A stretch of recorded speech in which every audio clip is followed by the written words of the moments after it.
ഈ ലഹരികളിൽ മറ്റു ലഹരികളൊക്കെ വളരെ മോശമാണ്. പൊതുവിൽ എല്ലാവരും സമ്മതിക്കണം, മറ്റു ലഹരികളെല്ലാം വളരെ മോശമാണ്.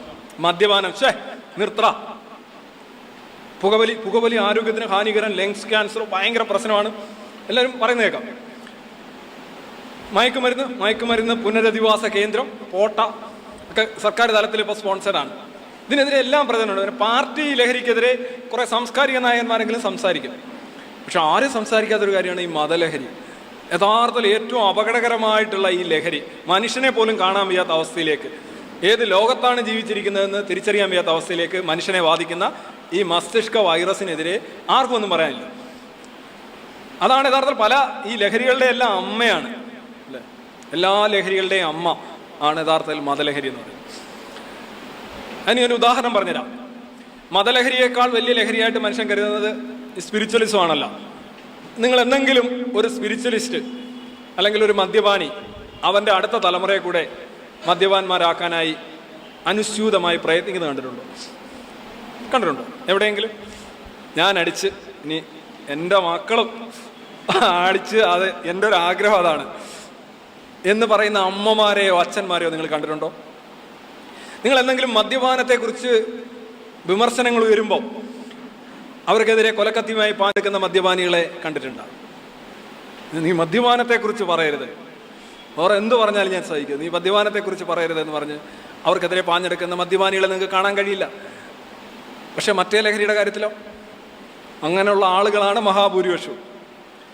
ഏതെങ്കിലും മദ്യം കഴിക്കുന്ന രണ്ട്, ഇപ്പൊ റമ്മടിക്കുന്നവരും വിസ്കി അടിക്കുന്നവരും തമ്മിൽ ഏറ്റുമുട്ടി 10 പേര് കൊല്ലപ്പെട്ടതായിട്ട് നിങ്ങൾ കേട്ടിട്ടുണ്ട്?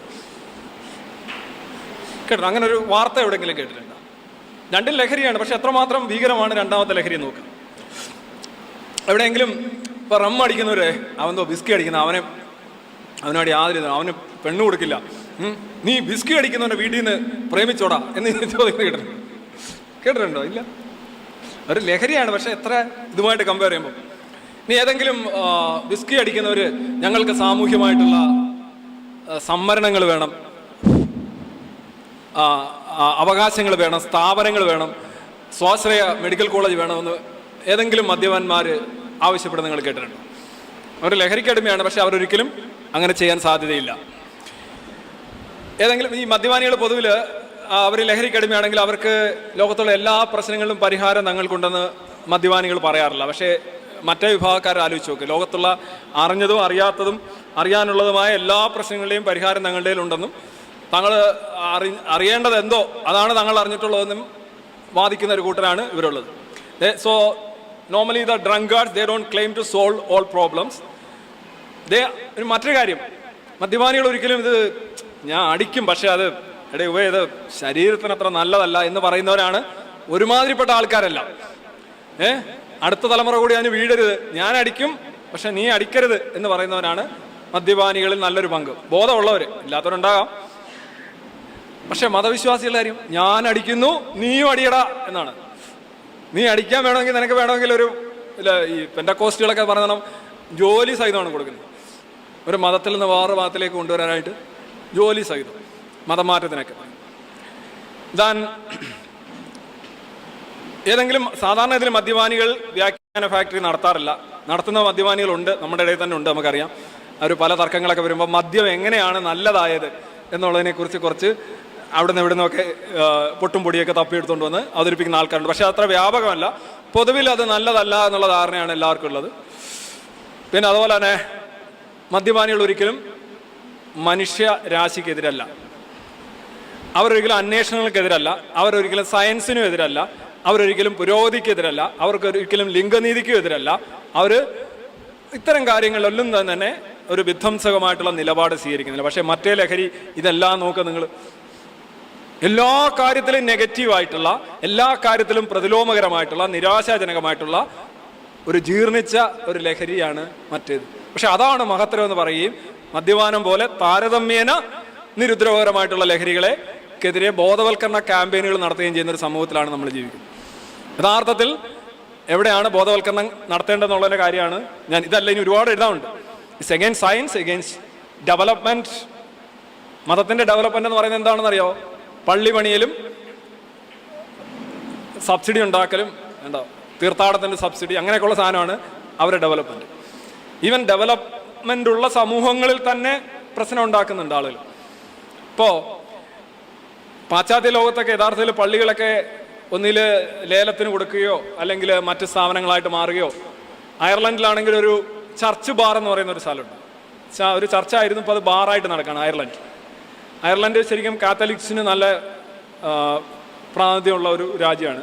അതായത് ബ്രിട്ടൻ്റെ ഇംഗ്ലണ്ടിൻ്റെ കീഴിലുള്ള UK അയർലൻഡ് അല്ല ഞാൻ പറഞ്ഞത്, യഥാർത്ഥ അയർലൻഡ്, വലിയ അയർലൻഡ്. ഈ ചർച്ച് ബാറിൽ ഇപ്പോൾ ബാറാണ് നടക്കുന്നത്. യൂറോപ്പിലെമ്പാടും പള്ളികൾ വിറ്റ് പോകുന്നുണ്ട്, മറ്റ് സ്ഥാപനങ്ങളായിട്ട് മാറുന്നു. ഞാനിപ്പോൾ ഓസ്ട്രേലിയയിൽ പോയപ്പോഴും അതാണ് അവിടുത്തെ അവസ്ഥ. ഇതാണ്. അവർക്ക് ഇതിനെക്കുറിച്ച് യാതൊരു താല്പര്യമില്ല, അവർക്കൊരു താല്പര്യമില്ല, മനസ്സിലായില്ല. പക്ഷേ ഈ രാജ്യങ്ങളിലെല്ലാം തന്നെ പുതിയ പള്ളികൾ വരുന്നുണ്ട്. നോക്കുമ്പോൾ ഇതെല്ലാം തന്നെ തുടങ്ങുന്ന മലയാളികളാണ് ലോകത്ത് ക്രിസ്ത്യാനിറ്റിയെ നിലനിർത്തുന്നത്. ഓസ്ട്രേലിയയിലെ ഏറ്റവും കഴിഞ്ഞ 5 വർഷത്തുള്ള പ്രശ്നം ഇത് തന്നെയാണ്. ഇവന്മാർ ഇവിടുന്ന് ഫാദർ വട്ടോളി, ഫാദർ കട്ടോളി, കുറേ പേരുകളുണ്ടല്ലേ, മേലതിൽ, ഫാദർ കീഴതിൽ എന്നൊക്കെ പറഞ്ഞ കുറേ ടീമുകൾ അങ്ങ് പോകും. എന്നിട്ട് അവിടെ ചെന്നിട്ട് പറയും നമ്മളുടെ ഗ്രൂപ്പ് എന്ന് പറയുന്നത് ആ ഗ്രൂപ്പ് അല്ലേ, നമ്മളും അവന്മാരും ഒരു പള്ളിയിൽ പോകുന്നത് ശരിയല്ലേ, അതുകൊണ്ട് നമുക്ക് നമ്മുടെ പള്ളി, അവൻ്റെ പള്ളി തുടങ്ങണ. പിരിവെന്ന് പറഞ്ഞു കഴിഞ്ഞാൽ ഈ എക്സ്ചേഞ്ച് റേറ്റ് ഒക്കെ നോക്കുമ്പോൾ നമുക്കറിയാം, ഓസ്ട്രേലിയയിലാണെങ്കിൽ 50 രൂപ വരും, ഇന്ത്യൻ രൂപ വരും. അപ്പോൾ പറയാം ഒരു 50,000 അല്ലെ പോട്ടെ, ഒരു $25,000 എന്ന് പറഞ്ഞാൽ എത്ര രൂപയാണ്? ഈ അടുത്തിടെ അഡ്ലൈഡിൽ പോയി ഒരു പള്ളിക്കായിട്ട് കാത്തലിക്സിൻ്റെ ഒരു ചെറിയൊരു ഗ്രൂപ്പ്, ഒരച്ഛൻ പോയി അവരെ മൂട്ടി പള്ളി കമ്മിറ്റി ഉണ്ടാക്കുന്നു. $1 ദശലക്ഷം ഓസ്ട്രേലിയൻ ഡോളറാണ് പിരിച്ചത്, 5 കോടി രൂപ. ഈ പൈസ പിരിച്ചപ്പോൾ തന്നെ അവർക്ക് ഏതാണ്ടൊരു കാര്യമുണ്ട്, അവർ പള്ളി പണിയാനൊന്നും അനുവദിക്കത്തില്ല ഓസ്ട്രേലിയൻ സർക്കാർ. കാരണം വെച്ചാൽ ഒരു പള്ളി നിങ്ങൾ പണിയുകയാണെങ്കിൽ ആ പള്ളിയുടെ കോമ്പൗണ്ടിൽ തന്നെ അതിനകത്ത് വരുന്ന എല്ലാവരുടെയും വാഹനം പാർക്ക് ചെയ്യാനും കയറ്റാനും ഇറക്കാനായിട്ടുള്ള പാർക്കിംഗ് സ്ഥലം വേണം. പിന്നെ അത് ഉപയോഗിക്കാവുന്ന ശബ്ദം, പിന്നെ ഫയർ ഉണ്ടല്ലോ, അഗ്നിശമന ഉപകരണങ്ങൾ, പിന്നെ ഒരുപാട് സേഫ്റ്റി പ്രിൻസിപ്പിൾസ്, ഇതൊക്കെ വെച്ച് ഒരു പള്ളി പണിയാന്ന് പറഞ്ഞാൽ ഓൾമോസ്റ്റ് അവിടെ ഒരു ചെറിയ സാധനം പണിയാൻ പറ്റും. ഇവന്മാർക്ക് ചെറിയതുണ്ട്, എണ്ണത്തിലല്ലേ വിശ്വസിക്കുന്നത്, അതുകൊണ്ട് തന്നെ അവിടെ വളരെ ബുദ്ധിമുട്ടാണ്. പിന്നെ സ്ഥലം, ഒരുപാട് ആളുകൾ പ്രാർത്ഥിക്കുന്ന വസിക്കുന്ന സ്ഥലത്തൊന്നും പള്ളി അവർ സമ്മതിക്കത്തില്ല. കാര്യം ഇവരുടെ പ്രാർത്ഥനകൾ ഈ ഉച്ചഭാഷണിയിലൂടെ വരുന്ന ഈ ശബ്ദ മലിനീകരണങ്ങളൊക്കെ മറ്റുള്ളവർക്ക് ശല്യമാണെങ്കിൽ അവർ സമ്മതിക്കത്തില്ല. ഇവിടെ ഒന്ന് ആലോചിച്ച് നോക്കെ, അടിച്ച് കയറ്റിക്കൊണ്ടിരിക്കുകയാണ്, നീ കേക്കടാ എന്ന് പറഞ്ഞ് കയറ്റിക്കൊണ്ടിരിക്കും. അങ്ങനെ വരുമ്പോൾ പള്ളികൾക്ക് വേണ്ടി ഓസ്ട്രേലിയയിൽ ഇവിടുന്ന് പോയ അച്ഛന്മാർ പൈസ പിരിച്ച് കോടികൾ ഉണ്ടാക്കിയെങ്കിലും പള്ളികളൊന്നും പണിയാൻ മെൽബണിൽ അനുവദിച്ചില്ല, സിഡ്നിയിൽ ബ്രിസ്ബെയിനിൽ അനുവദിച്ചില്ല. ഇനി ഭാവിയിൽ എന്താണെന്ന് എനിക്കറിയില്ല. പക്ഷേ അവർ അറിഞ്ഞുകൊണ്ട് തന്നെ ഈ പൈസ പിരിക്കുകയും ഈ പൈസ ബാങ്കിലിടുകയും ചെയ്യും. 5 കോടി രൂപയ്ക്ക് ഒരു മാസം എത്ര രൂപ കിട്ടും പലിശ?